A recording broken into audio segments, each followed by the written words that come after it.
As far as my battalion of the Royal Scots Fusiliers is concerned, the battle that burst the Siegfried Line and led to the capture of Cleve was won before it started.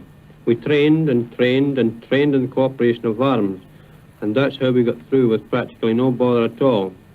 It was all laid on. Every man knew what he had to do and how he was going to do it. As an example, take our rehearsal with flamethrowers. Our flamethrowers would shoot their flame on the ground in front of our troops, and they would run through the fire. It was a bit frightening at first, but after we had run through the flames 2 or 3 times, we were full of confidence and would run through without hesitation and without harm. Later on, the effect of the flamethrowers on the Germans was seen. I heard one prisoner being asked why he gave himself up. Why, he said, the Flammenwerfer only missed me by a yard. However, to go on with my story, as well as training the men in cooperation of weapons, before the operation began, every man was told exactly what was going to happen and when it would happen. He knew exactly his place in the vehicle he was to ride in, where his equipment and weapons would go, even what side of the vehicle he would dismount from, and what he would see and should do when he did dismount. In short, every detail was worked out beforehand. And the men appreciated and took great interest in this briefing. Only 2 things interfered with these carefully laid plans, the weather and the floods. But we got over that, and whenever a vehicle got ditched or stuck in the mud, the men bailed out and got into another one. The Royal Scots Fusiliers went through on one of the only bits of unflooded ground, a narrow neck between the northern edge of the Reichswald and the completely wet area between the Rhine where the Canadians were paddling about. There was only one road available to us, a narrow 3rd-class road, almost impassable because of the mud. And on this one road, all our fighting and supply vehicles were queued up. Tanks, self-propelled guns, and all the vehicles with the fancy zoological names, such as the kangaroos, that's the armoured troop carriers, which are really tanks minus their innards and turrets. And the wasps, these are Bren carriers converted for flame-throwing.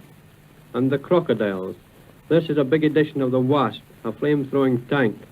All these vehicles, as well as the supply vehicles, were lined up nose to tail, waiting to be called forward through the gaps of the minefields. By this time, the forward brigades had taken their objectives in the Siegfried Line, and Boche prisoners were beginning to come back. They were in pretty poor shape and didn't need much looking after. In fact, when a bunch of them came trudging down the muddy road without an escort and wanted to give themselves up, one of my platoon commanders, who was sitting on top of a kangaroo, just pointed backwards over his shoulder with his thumb and said, "Grosbeak." And the German said, "Ja, ja, Grosbeak," and shuffled off on their own. They knew where to go, because Grosbeak had been a rest centre for Siegfried Line troops until we moved in. Well, we pushed on in soaking rain, and when we got near to Cleve, I sent forward a platoon at first light in the morning to find out what was happening in the town. They got into the outskirts of the town, took up positions in a house, and sent back a runner to report the situation to me. On the way back, this chap was sniped at and hit in the upper arm, and had to be carried back to my company headquarters. After he had made his official report, he was greatly concerned that his water bottle should be removed from his equipment and sent back to his platoon, down in Cleve. I thought he was raving a bit and told him not to worry, and then had him taken to the regimental aid post. So off he went, still reminding us to send his water bottle back to the troops. I was a bit busy, and I'm afraid I forgot all about his water bottle. Anyway, although the boys might be short of water, they surely wouldn't be as short as all that. However, about an hour later, the company sergeant major came into headquarters and started to brew up some tea. He picked up the handiest water bottle he saw lying about and started pouring the contents into his mess tin. It was rum. So the wounded runner's concern was explained. He had been in charge of the platoon's ration and wanted it to get back to them. He sent it back, under fire. The men who took it were sniped at, but the rum got there safely. We followed it into Cleve pretty soon after, and about the first thing we saw there were 2 bulldozers clearing the streets of rubble.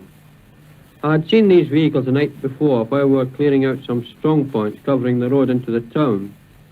There was quite a lot of shooting going on when the 2 bulldozers came rattling along the road. My CO stopped them. "Where are you going?" he asked the drivers. "Cleves, sir," they answered. "You can't go there. The roads are under fire." "What kind of fire?" they asked. "Oh, small arms fire. Rifles, machine guns." "You'll get shot at if you get on there." "Any anti-tank guns, sir?" "No." "Then, if you please, sir, we'll go on. You see, sir, our orders are to have the roads clear for the morning, and we're armoured. We'll get through all right."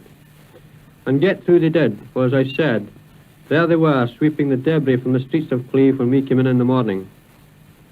After we had taken our part of the town, we were able to relax a bit and draw breath, and I took this opportunity to get my fellows together and let them know how the action was going.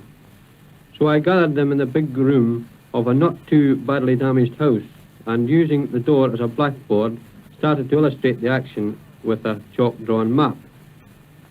While I was talking, I found the men were not paying attention.